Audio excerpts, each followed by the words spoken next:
All right, it's another really great moment here at the 2012 LA Amp and Custom Guitar Show. This is John March from Guitar Talk with John and Jamie.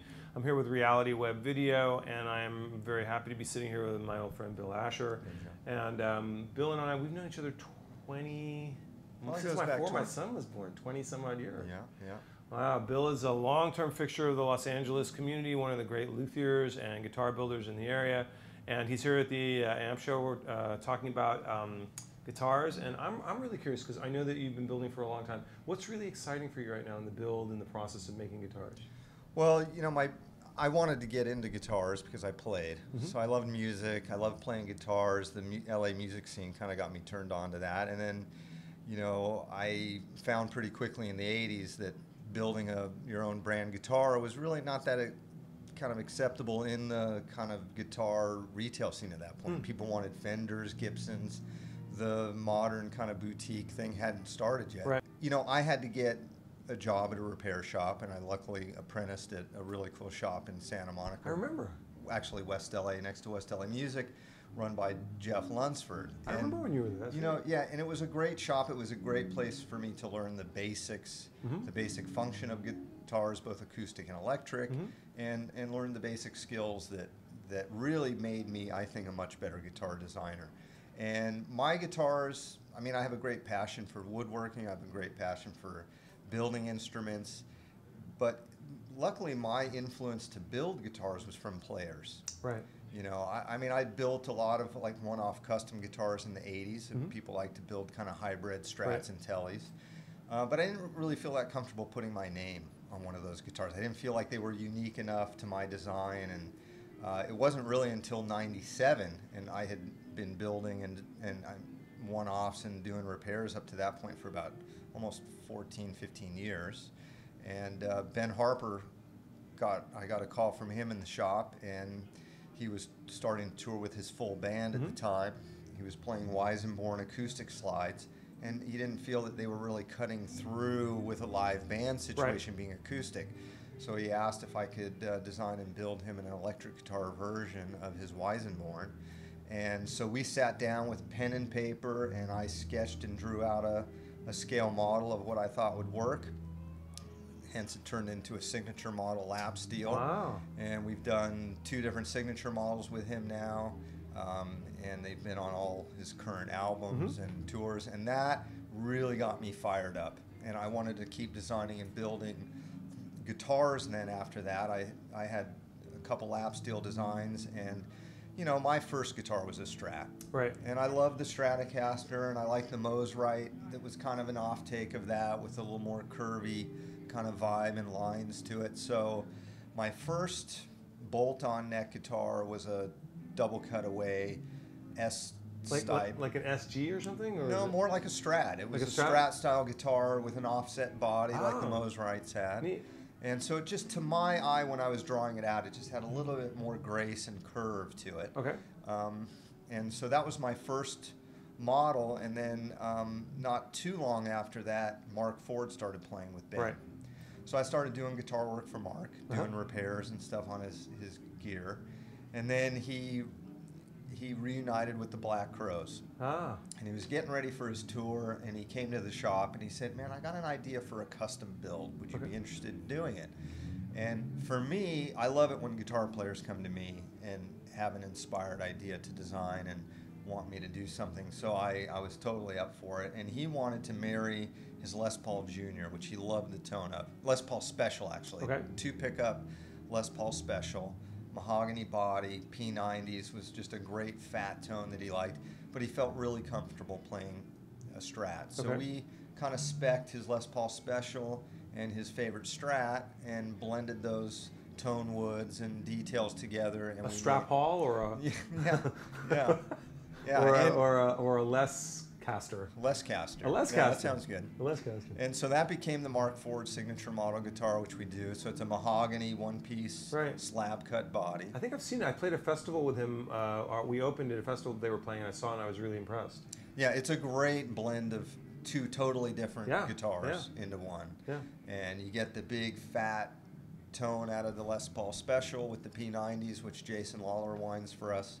And then you get the vibrato and the feel of the 25.5-inch scale from a Strat style instrument. You put those together and you got the Mark IV model. Wow, so speaking of that, so you have a signature line or a series of signature lines? Yeah, we have 3 artists now that okay.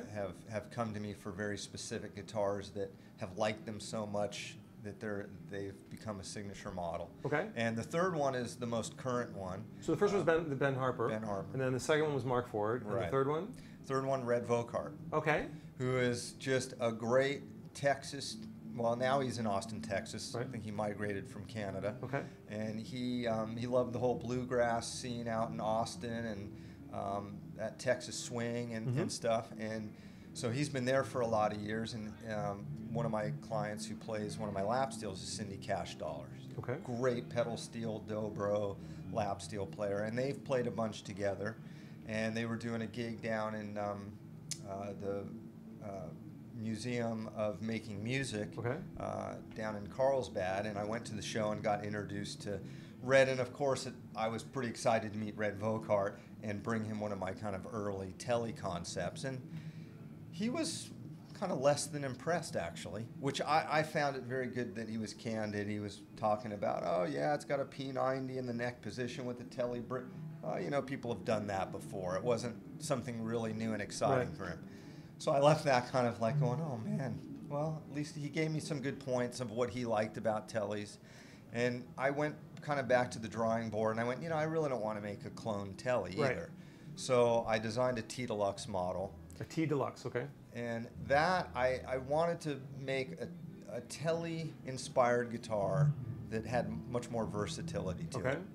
That sounds like a good idea. You Although the Telly's pretty versatile, I mean, to start, so that's a big challenge. Well, you know, they've got a lot of bright, nice, snappy twang to the bridge pickup, which is what people pretty much go to on that instrument.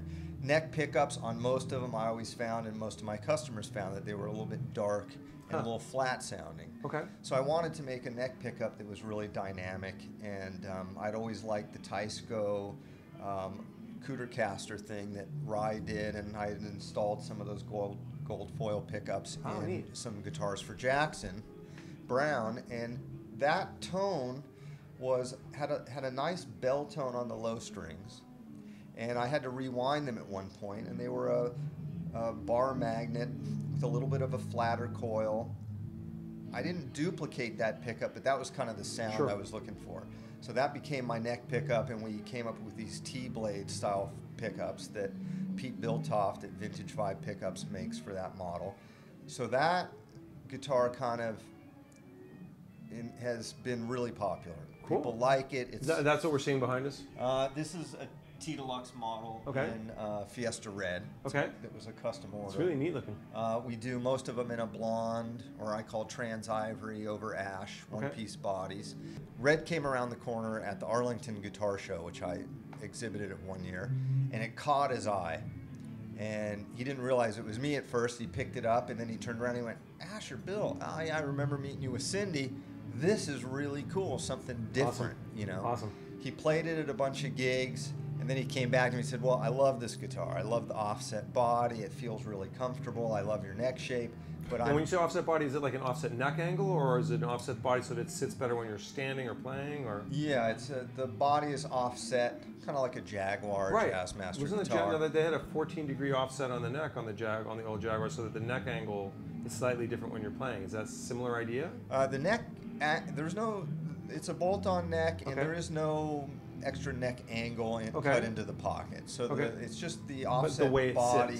The way it sits, it balances better on a strap, we find.